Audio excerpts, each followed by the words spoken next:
Welcome back. 5 more Security Plus practice questions to help you pass that exam.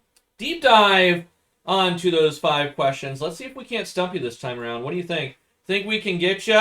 I think on Network Plus I think I got some students. I think I did, but we'll see. We'll see when they if they report it. Let's jump right into it. Question number 1. A network administrator attempts to upgrade a core router configuration to improve performance. During the change, network connectivity is lost. What is the next step the administrator should take to resolve the issue? And we have a log here. We have a little bit of a log. We see the configuration was applied. We see an error with the route table, corruption. And then we see connection loss with subnet. And then the interface went down. So what should we do? What is our next step? What do you think?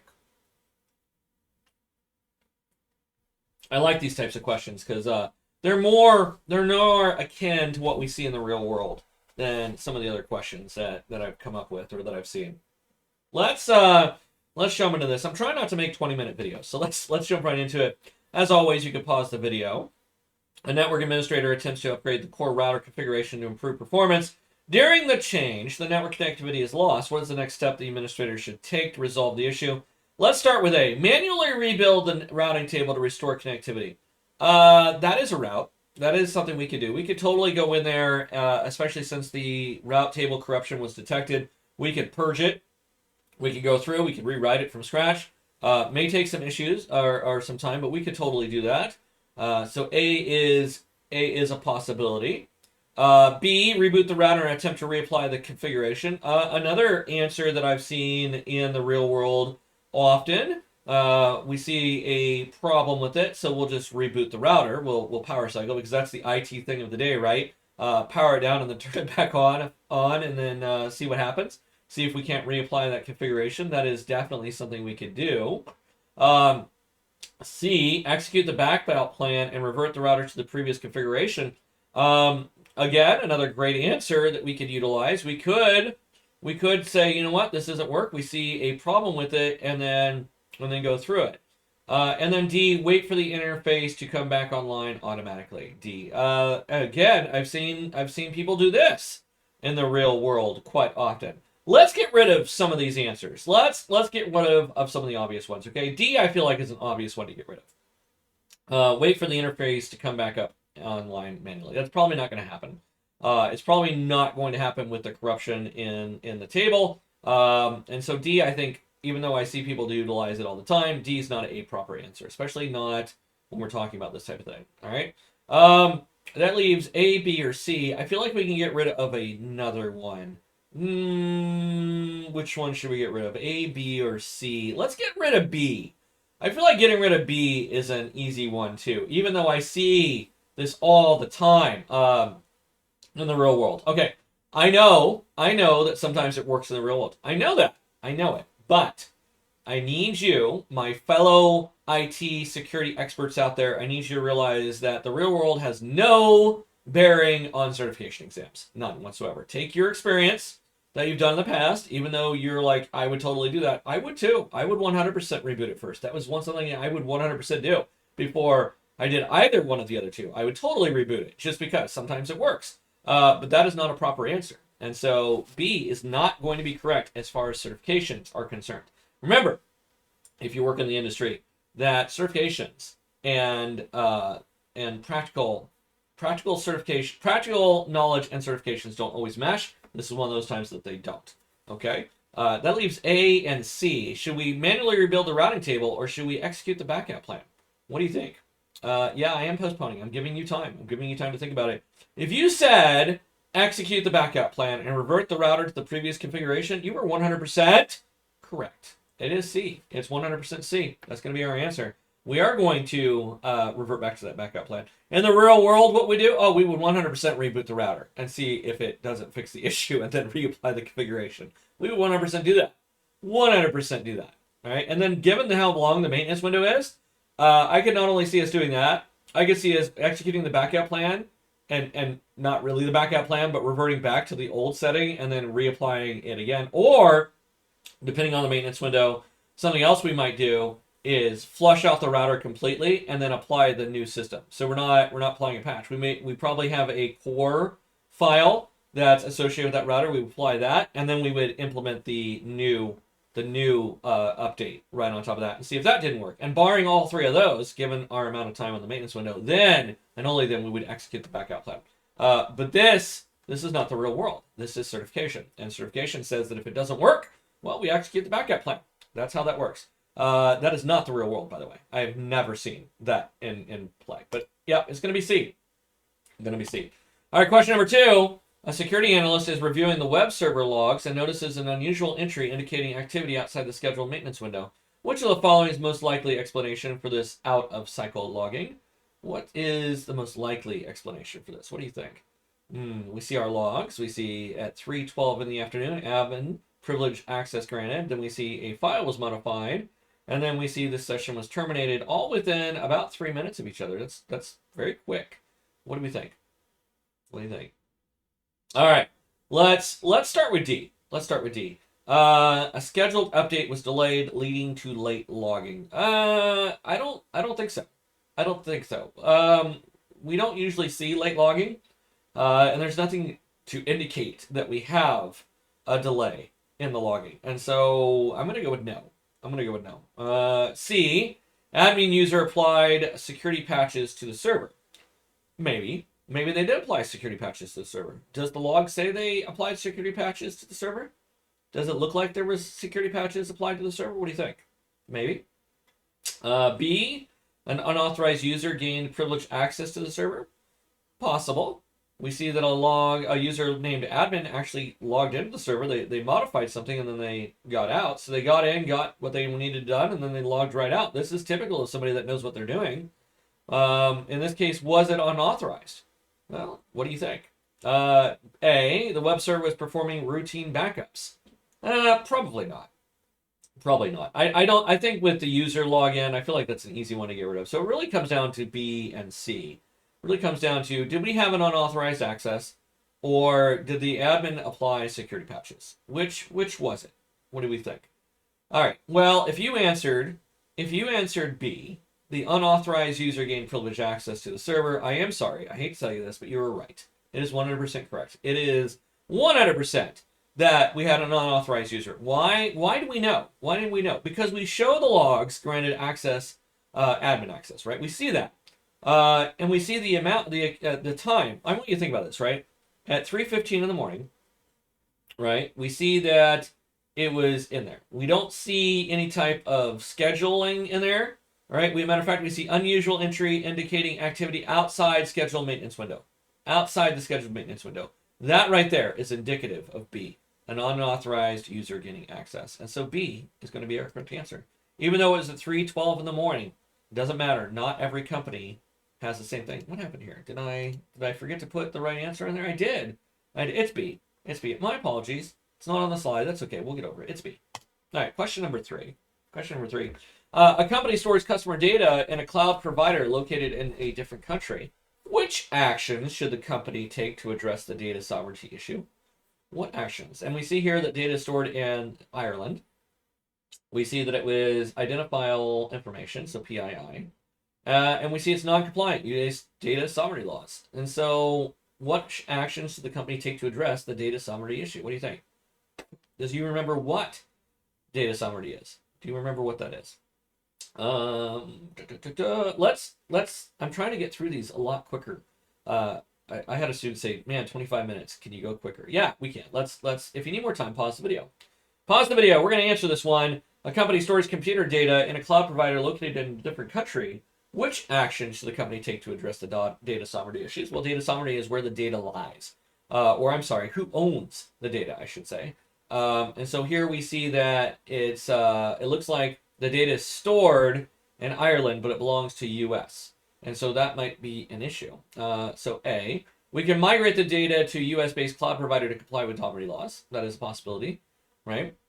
B, we can anonymize, basically make it anonymous, the PII data, and make it compliant with regulations. Is that a viable answer? Can we do that? Can we get rid of the PII aspect of it by normalizing the data, by anonymizing the data, anonymizing? I can't say that word. C, encrypt the data using 256 encryption with AES to meet data sovereignty requirements. Ooh, that's another good one. Could we allow encryption? Would encrypting the data on the server be okay? Does that follow the sovereignty laws? What do you think? Or D, delete the non-compliant data to resolve the issue. Another answer that is plausible. So we see four decent answers. We see four decent answers. Let's start to pick this apart. Let's start with D. Delete the non-compliant data to resolve the issue. We could delete the non-compliant data. Any of the PII data whatsoever, we could delete it. And then we would fall within compliance for data sovereignty laws, right? Assuming that all the data provided was just PII. Because remember, just because it's PII doesn't mean that necessarily is data sovereignty. It's also the data itself. And so deleting the non-compliant data could actually mean deleting all the data. Because if it's linked to US at all for data sovereignty, well, that could be problems, right? And so data sovereignty laws require the data to be stored in certain geographic locations, and the tool output indicates the data is non-compliant. So this is where data sovereignty comes into play. So D is a good one to get rid of. What about C? Encrypt the data using AES 256. Well, again, laws require the data to be stored in certain geographic areas. It doesn't matter if you encrypt it. And so C, not going to be a correct answer. We could make the data anonymous, right? We could anonymize it. Oh my gosh, I cannot say that word. But again, does not meet the requirement of the data being stored in a certain geographic location. It doesn't matter what we do to the data. It has to be stored somewhere on US sites. And so A is going to be the only answer that meets the requirement. We must migrate the data to a US-based cloud provider to comply with the sovereignty laws.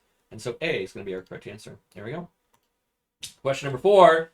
A database administrator receives the following data retention policy compliance log. What action should the administrator take to meet the compliance for the email logs? We see that we have a compliance log, the customer orders for data type, retention period for 7 years, email logs, and then 3 years for that. So we have customer orders for 7 years and then emails logs for 3 years. We see that retention period. Okay. Let's answer this one. Let's get right into it. I know I'm gonna make you pause the video. I am. I'm really trying to make these videos less than 15 minutes long, and I can already tell that we're pushing that envelope. Okay, so a database administrator receives the following data retention policy compliance logs. What action should the administrator take to meet the compliance for the email logs? A, we can archive all email logs longer than 3 years in a storage location. Right, we could do that. We could archive all email logs older than 3 years. This is a possibility. We could 100% do that. We could delete all email logs older than 3 years to meet the retention policy. And so if we see the retention policy associated with that, we could delete all the email logs older than 3 years. We see the retention period. That's a good answer. We could do that. C, we could extend the retention policy to 4 years to match the stored data. Why would we do that? Why not just follow the current retention policy? That sounds like bad management, honestly. I don't know if I would want to do that, to be honest. I don't. I mean, it's a possibility, but I don't understand why we'd want to do that. Usually, we want to get rid of data. We don't want to. We want to hold on to it longer than we have to. So yeah, not something I'm going to do. D, we can encrypt all the email logs older than 3 years to satisfy compliance. No, that wouldn't satisfy compliance because we're only retaining the information for as long as we need. And so it's we don't want to go through and go through that process, right? And so we don't want to encrypt anything. We're already going to encrypt the data. Let's put that on the table first, right? We're gonna encrypt the data anyway. All right. The mere fact that it wants to encrypt the logs older than 3 years tells me that there's a problem. And so D doesn't make any sense at all. That leaves A or B. A or B are going to be our answer. We can either archive all the email logs older than 3 years in a secure location, or B, we delete all the email logs older than 3 years to meet the retention policy. Which one do you want to do? That is the real question. Is it delete or archive? If you answered A, right, we can archive all email logs older than 3 years in a secure location. Well, I would ask you, doesn't that mean that we're retaining the data? Isn't archiving just another word of retaining? And it is. And so the only real answer here, the only one that makes sense, of course, is B. B is going to be our correct answer on this one. I did it again. I forgot to put I forgot to put the thing in there. Forgot to do it. I'll tell you what, I'm not into it today. I don't know what's going on. All right, question number 5. Got a nice little matching question for you. Match each scenario to the appropriate multi-factor authentication. The scenario, not the definition. I know, made it a little bit more difficult. To the type of authentication. Yeah, I made this one a little bit more difficult than we normally make it. I feel like this is a good one. I feel like people struggle with this type of multi-factor authentication because you have to know the different forms, but more than that. Usually we say something you or some, you know what I mean? And so in this case, we're not telling you that. We're telling you what type of factor it actually is. And so if you remember this, you'll be good to go. If not, you may have some issues. Let's knock this one out, shall we? Let's get together. Let's knock this one out. Match each scenario to the appropriate multi-factor authentication factor. We're going to start with number 1. Number 1, a user enters a unique one-time code from their mobile device. Well, that would be a possession, or something you have, right? And so that would be 1B. 2, a system uses facial recognition to unlock the workstation. Of course, that's biometric, right? Facial recognition, biometrics, that's an easy one, right? 3, a user must input their location to access a restricted internal network. That would be location, right? The user must input the location, right? I feel like that one, if you read through the process, those little keywords, probably put that in there, right? And so that would be of course that one. 4, a user clicks a pattern on the screen to authenticate the system. Well, that would be a behavior. That would be a behavior associated with it. And that means 5, a user types a password to gain access to the system. That would be, of course, a knowledge factor. Now, some people are probably looking at this going, wait a second. A user clicks a pattern on the screen to authenticate into the system. Isn't that knowledge? Well, yes. Normally it would. You would associate with a pen. And so I probably tricked some people on this one. So why is 4 a behavior and not a knowledge factor? Why? Because we can measure the time between hands, right? We can measure, if you're going through the pattern, we can actually measure the time it takes you to go through the pattern.